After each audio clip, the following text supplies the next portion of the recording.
नमस्कार दोस्तों, मैं doctor Umang Agrawal, consultant orthopaedic surgeon. वर्तमान में मैं Agrawal ortho care hospital Narmadapuram में कार्य कर रहा हूँ। आज हम डिस्कस करेंगे बहुत ही इम्पॉर्टेंट टॉपिक के बारे में, जो है ऑस्टियोआर्थराइटिस। ऑस्टियोआर्थराइटिस क्यों होता है, किन में ज़्यादा होने की रिस्क फैक्टर्स रहती हैं, उसके क्या सिम्टम्स हैं, उसे हम कैसे डायग्नोस कर सकते हैं और उसका इलाज क्या है, इस वीडियो में हम चर्चा करेंगे। तो आइए वीडियो को शुरू करते हैं। तो आइए सबसे पहले हम समझते हैं ऑस्टियोआर्थराइटिस क्या होता है। ऑस्टियो का मतलब होता है बोन, आर्थराइटिस का मतलब होता है जॉइंट इन्फ्लामेशन। ऑस्टियोआर्थराइटिस को समझने के लिए मैं आपको एक मॉडल दिखाना चाहता हूँ। ये जैसे घुटने का मॉडल है, इसमें ऊपर की जो हड्डी है इसे हम फीमर बोन बोलते हैं, नीचे की जो हड्डी है इसे हम टिबिया बोन बोलते हैं, और ये ब्लू कलर की जो स्ट्रक्चर आपको दिख रही है इसे हम कार्टिलेज बोलते हैं। Osteoarthritis is basically a wear and tear of this joint. तो ये जो ब्लू कलर की आपको कार्टिलेज दिख रही है, ये कार्टिलेज टॉर्न ऑफ मतलब खराब होने लग जाती है, जैसे आप ये लाल निशान के रूप में यहाँ आगे और इसके पीछे देख सकते हैं। तो यह कार्टिलेज हटने के कारण हड्डी आपस में टकराना शुरू हो जाती है, क्योंकि ये कुशन का काम करती है। जब हड्डी आपस में टकराती है तो टकराने के कारण फ्रिक्शन होने से जो दर्द होता है पेशेंट को, that leads to problem in the osteoarthritis patients. Osteoarthritis की 4 अलग अलग स्टेजेस होती हैं। फर्स्ट स्टेज, जैसा कि आप इस मॉडल में समझ सकते हैं, माइल्ड स्टेज होती है जिसमें कि कार्टिलेज का घिसना सॉफ्ट होना शुरू होता है। अर्ली स्टेज के बाद सेकेंड स्टेज आती है मॉडरेट स्टेज, जहाँ पे आर्थराइटिस जो है पटेला को और टिबिया और फीमर की कार्टिलेज को कुछ हद तक इरोड करने लगता है और आपकी जॉइंट स्पेस जो होती है वो भी नैरो डाउन होने लग जाती है। थर्ड स्टेज, जिसमें कि कार्टिलेज की जॉइंट स्पेस हड्डी ऑलमोस्ट दूसरी हड्डी से टच होने लग जाती है एक साइड में। और चौथी स्टेज का आर्थराइटिस, जिसमें आजू बाजू हड्डी के आसपास एक्स्ट्रा बोन या ऑस्टियोफाइट्स फॉर्म हो जाते हैं। साइनोवियल लाइनिंग में इरिटेशन के कारण जॉइंट्स में सूजन आने लग जाती है और हड्डी आपस में टकराने लग जाती है, जिससे पेशेंट्स ऑलमोस्ट कई बार बेड रिडन भी हो जाते हैं। तो समझने वाली बात यह है कि किस में इसकी रिस्क फैक्टर्स ज़्यादा है। इंडिया की बात करें तो इंडिया में फीमेल्स के अंदर इसके होने की पॉसिबिलिटीज़ ज़्यादा रहती है कंपेयर टू मेल। ओबेसिटी, वज़न ज़्यादा होना एक बहुत बड़ा कारण है आर्थराइटिस के लिए, तो वेट जो है उसको कंट्रोल रखने की ज़रूरत पड़ती है। आर्थराइटिस कई बार किसी चोट लगने के कारण भी हो सकता है, जैसे आपका कोई फ्रैक्चर हुआ और वो प्रॉपरली रिड्यूस ना हुआ हो, या आर्थराइटिस जॉइंट के अंदर कोई फ्रैक्चर के अलाइनमेंट ठीक से ना बैठा हो, उसके कारण से भी जोड़ घिस सकते हैं। कई बार बचपन में कोई चोट लगी हो या बचपन से हिप डिस्प्लाजिया या पैर का कूला गड़बड़ हो, उसके कारण भी आर्थराइटिस की समस्या हो सकती है। तो आइए अब हम समझते हैं इसके लक्षण या सिम्टम्स क्या क्या होते हैं। प्रमुख सिम्टम्स जिसके कारण पेशेंट्स हमें दिखाने के लिए आते हैं वो होता है पेन। दर्द शुरुआत की स्टेज में थोड़ा काम ज़्यादा करने पर होने लगता है। जैसे जैसे पेशेंट्स का आर्थराइटिस बढ़ता है तो पेन जो है नॉर्मल बैठे बैठे भी होने लगता है। और आर्थराइटिस जब सीवियर स्टेज में पहुंच जाता है तो आदमी कई बार खड़ा रहता है, या फिर रात में सोते समय भी आदमी को या कोई भी इंसान है उसको पेन बना रहता है। पेन के साथ साथ कई बार जोड़ों में सूजन आ जाती है।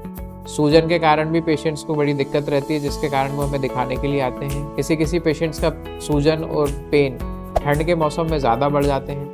ज़्यादातर देखा गया कि सुबह पेशेंट जब उठते हैं तो उस समय भी उनके हाथ पैरों में जकड़न अकड़न ज़्यादा रहती है। तो यह भी पेन के प्रमुख कारण हैं। इसके साथ ही पेशेंट्स जब आर्थराइटिस ज़्यादा प्रोग्रेस हो जाता है तो जॉइंट्स डिफॉर्म्ड होने लगता है, जैसे घुटने में आर्थराइटिस बढ़ने से बो लेग डिफॉर्मिटी आ जाती है। हिप आर्थराइटिस के कारण पेशेंट्स का गेट चेंज हो जाता है, एब्डक्टर गेट के साथ चलने लग जाते हैं, पैर में लर्चिंग आने लग जाती है। कई बार पैर आर्थराइटिस ज़्यादा होने के कारण छोटा भी हो जाता है। तो ये सारे सिम्टम्स के कारण पेशेंट हमें दिखाने के लिए आते हैं। तो आइए हम समझते हैं ऑस्टियोआर्थराइटिस कितने प्रकार के होते हैं। ऑस्टियोआर्थराइटिस प्राइमरीली 2 तरीके के होते हैं। एक होता है प्राइमरी ऑस्टियोआर्थराइटिस और दूसरा होता है सेकेंडरी ऑस्टियोआर्थराइटिस। प्राइमरी ऑस्टियोआर्थराइटिस ज़्यादा कॉमन होता है, जो कि बिना किसी कॉज के पेशेंट्स में प्रेजेंट होता है, and because of ageing process ये ज़्यादा कॉमनली पाया जाता है। सेकेंडरी ऑस्टियोआर्थराइटिस बेसिकली किसी बीमारी के कारण होता है, जैसे कि रोमेटॉइड आर्थराइटिस, गाउटी आर्थराइटिस, या फिर किसी मेटाबॉलिक डिसऑर्डर के कारण, जैसे कि SLE, सिकल सेल एनीमिया, या फिर कई कोलाजन स्टोरेज डिजीजेज होती हैं या ग्लाइकोजन स्टोरेज डिजीजेज होती हैं, जैसे कि गॉचर्स डिजीज़, या फिर पुरानी कोई बचपन में हिप डिस्प्लाजिया रहा हो, उसके कारण जो आर्थराइटिस होता है उसे हम सेकेंडरी ऑस्टियोआर्थराइटिस में गिनते हैं। तो आइए हम समझते हैं पहले इसे कैसे डायग्नोस किया जाता है। डायग्नोसिस के लिए सबसे पहले हम पेशेंट का एक्सरे करते हैं। एक्सरे में पेशेंट के आर्थराइटिस की कंडीशन, उसकी स्टेजिंग हमें पता चलती है। कई बार सेकेंडरी ऑस्टियोआर्थराइटिस होता है, उसके लिए हमें कुछ ब्लड टेस्ट करने पड़ते हैं। तो वीडियो के इस भाग में हम समझते हैं कैसे हम इस ऑस्टियोआर्थराइटिस को ट्रीट कर सकते हैं। तो लोगों के मन में एक भ्रांति रहती है कि अगर हमें ऑस्टियोआर्थराइटिस हो गया है तो हमें घुटने की अगर आर्थराइटिस है तो हमें नी रिप्लेसमेंट करना पड़ेगा, अगर हमें कूल्हे का आर्थराइटिस हो गया तो हमें हिप रिप्लेसमेंट करना पड़ेगा। बट ये एक गलत मिथ है। ऑर्थोपेडिक्स में ऑस्टियोआर्थराइटिस का जो ट्रीटमेंट है वह उसकी स्टेजेस के हिसाब से डिसाइड होता है। अगर आपको स्टेज 1 और स्टेज 2, जैसे हमने डिस्कस किया, माइल्ड और मॉडरेट फेज का आर्थराइटिस है, तो उसको हम बिल्कुल बहुत ही अच्छे से दवाइयों से ठीक कर सकते हैं। अगर स्टेज 3 और स्टेज 4 में आर्थराइटिस प्रोग्रेस करता है, उन्हीं केसेस में हमें सर्जरी की रिक्वायरमेंट पड़ती है। ज़्यादातर केसेस 90% तो मैं कह सकता हूँ कि अगर प्रॉपर एक्सरसाइजेस करें, प्रॉपर प्रिकॉशंस रखें, तो उन्हें शायद नी रिप्लेसमेंट की आगे ज़रूरत ना पड़े। तो आइए समझते हैं हम इस ऑस्टियोआर्थराइटिस को कैसे ट्रीट कर सकते हैं। सबसे इम्पॉर्टेंट रोल है एक्सरसाइजेस का। पेशेंट्स जिनको आर्थराइटिस हिप या नी की समस्या हो, उन्हें एक्सरसाइजेस पे ज़्यादा ध्यान देना चाहिए। जैसे घुटने का आर्थराइटिस हो, उसके लिए क्वाड्रिसेप्स की मसल्स की strengthening exercises, hip strengthening exercises, abductor and adductor strengthening exercises और हैमस्ट्रिंग की स्ट्रेंथनिंग एक्सरसाइजेस ज़्यादा करना चाहिए, जिससे कि आपके आर्थराइटिस का पेन है और स्वेलिंग है वो काफ़ी रिड्यूस होने में मदद मिलती है और सर्कुलेशन इंप्रूव होने से स्वेलिंग भी कम होती जाती है। सेकेंड, सिकाई। ज़्यादातर पेशेंट्स गरम सिकाई का हम एडवाइस करते हैं। घुटने के जोड़ पे, कूल्हे के जोड़ पे अगर सूजन या दर्द बना रहता हो तो सिकाई का बहुत ज़्यादा महत्व है। उससे पेन काफ़ी हद तक कम हो जाता है और स्वेलिंग भी काफ़ी रिड्यूस हो जाती है। जिनका दर्द इन दोनों प्रोसेस से नहीं जा रहा हो तो फिर उन केसेस में हम लोग उचित दवाइयाँ, दर्द निवारक दवाइयाँ प्रिस्क्राइब करते हैं, जिससे कि उनका पेन रिड्यूस हो। अगर आप गठिए से या गाउट से पीड़ित हो तो आप साथ में उनकी दवाइयाँ भी लें, ताकि आपका पेन जल्द से जल्द कम हो। नी ब्रेसिंग बहुत इम्पॉर्टेंट रोल प्ले करती है किसी भी आर्थराइटिस के पेशेंट में। अगर आपका घुटना आर्थराइटिस ज़्यादा हो चुका हो तो नी में सपोर्ट ज़रूर लगा करके रखें, उससे भी काफ़ी मदद मिलेगी। घुटने के आर्थराइटिस वाले पेशेंट्स के लिए हम लोग नी ब्रेसेस भी एडवाइस करते हैं। कई बार कमर में दर्द, जिसको कमर का आर्थराइटिस भी हो रहा होता है या कमर का दर्द लंबे समय से रहता है या कूलों का रहता है, उसके लिए हम कमर की बेल्ट प्रोवाइड करते हैं। तो ब्रेसिंग से भी कई बार पेन रिलीव करने में और स्वेलिंग रिड्यूस करने में आर्थराइटिस पेशेंट को काफ़ी मदद मिलती है।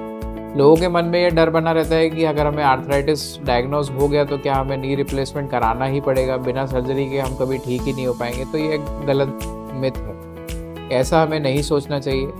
नी रिप्लेसमेंट सिर्फ और सिर्फ हम लोग ग्रेड 4 सीवियर आर्थराइटिस में ही करते हैं, वो भी सर्जिकल इंटरवेंशन। आजकल अच्छे इम्प्लांट्स आ गए हैं, ये आप देख सकते हैं मॉडल नी रिप्लेसमेंट का।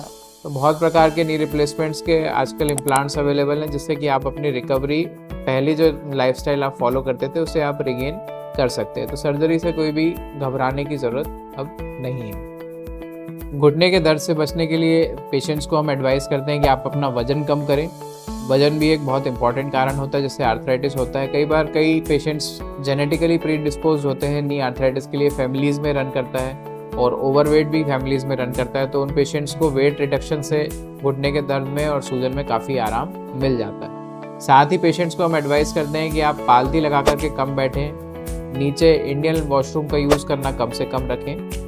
कोई भी पेशेंट को हम यह एडवाइस इसलिए करते हैं कि नॉर्मली हमारा ये जो मॉडल होता है घुटने का, अगर इसमें हम समझें तो ऊपर और नीचे की हड्डी जब इस तरीके से मूव करती है तो मूव करते समय दोनों हड्डियों के बीच में फोर्स जनरेट होती है, जिसे हम जॉइंट रिएक्शन फोर्स बोलते हैं। पालती लगा करके या उखड़ू होकर के बैठते हैं तो ये जॉइंट रिएक्शन फोर्स घुटने में 3 गुना तक बढ़ जाती है। तो अगर किसी इंसान का वजन 60 किलो है तो ये घुटने के ऊपर लगभग 180 किलो का वेट एक्सर्ट करती है।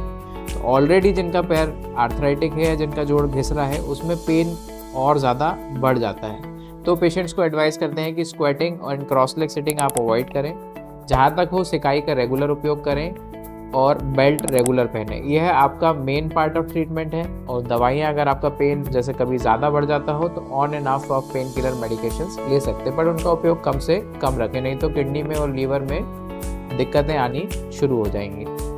कई पेशेंट्स लंबे समय तक दर्द की निवारक गोलियां खाते रहते हैं इस डर के मारे कि हमें भविष्य में शायद नी रिप्लेसमेंट या हिप रिप्लेसमेंट ना कराना पड़े। यह एक बहुत गलत ट्रीटमेंट प्रोटोकॉल है।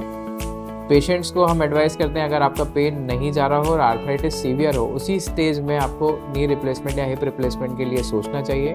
बट आजकल सर्जरी काफ़ी सक्सेसफुल होने लगी हैं, काफ़ी पेशेंट्स को अच्छे रिजल्ट्स भी मिल रहे हैं। गांव के लोग अमूमन डराते रहते हैं कि पैर ख़राब हो जाएगा या कूल्हा ख़राब हो जाएगा, बट ऐसा क्लिनिकली हम लोग इतने टाइम से ऑपरेट कर रहे हैं तो ऐसा देखने में बहुत कम मिलता है। दोस्तों, आज हमने ऑस्टियोआर्थराइटिस के विषय में यह चर्चा करी। आशा करते हैं यह वीडियो आपके लिए फ़ायदेमंद साबित होगा। इस वीडियो को ज़्यादा से ज़्यादा लाइक करें, शेयर करें, और आपके घर में किसी को ऑस्टियोआर्थराइटिस संबंधी कोई समस्या हो तो इस वीडियो को तक पहुंचाने में आप हमारी मदद करें, और कमेंट में लिख करके बताएं कि अगर आपको और कोई प्रश्न हो तो आप हमारे से इसमें पूछ सकते हैं। Stay happy, stay healthy and stay connected.